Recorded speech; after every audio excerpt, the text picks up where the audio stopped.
Le chaos et l'ordre, l'intuition et la raison. La raison n'est pas le bien suprême, l'intuition n'est pas le mal suprême, et vice-versa. L'intuition doit exister pour opposer la raison, ou sinon nous nous retrouvons dans un système où il n'y a que la raison et ce qui y est en dehors de la raison. Nous devons voir la raison et l'intuition comme deux forces valables, et non pas comme un bien suprême et un mal suprême.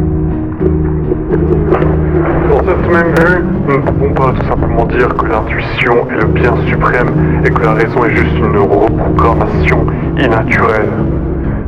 Quelque chose qui rend l'homme plus artificiel. Il faut voir l'équilibre qui doit exister entre les deux, l'harmonie entre la raison et l'intuition, entre l'ordre et le chaos. Les délires, toutes ces idées qui font vivre notre société, qui font vivre nos communautés. Quand trop de délires s'accumulent sur un poids de la balance et qu'elles basculent trop vers la raison, nous voilà dans une décadence utopique et matérialiste, dans un monde nihiliste et mort. Et de l'autre côté, quand les délires s'emplissent trop vers la balance de l'intuition, nous voilà dans un âge obscur de superstition, un endroit où la raison ne peut pas prospérer. Nous devons harmoniser les délires. Mais alors surgit quelque chose d'intéressant. Le chaos dans l'ordre et l'ordre dans le chaos. Raisonner l'intuition et rendre la raison intuitive. Il semble y avoir une connexion profonde entre les deux. Si la balance part trop vers la raison et termine par arriver dans une forme d'intuition. Et de l'autre côté, si l'intuition bascule à un certain niveau, elle est raisonnée.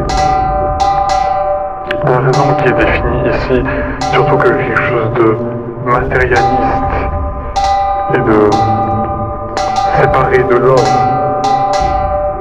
ce qui n'est pas toujours le cas, mais il faut avoir un modèle établi avec des mots qui peuvent être reconnus pour les concepts de la balance déliriste. De l'autre côté, l'intuition, c'est cette chose personnelle à l'homme.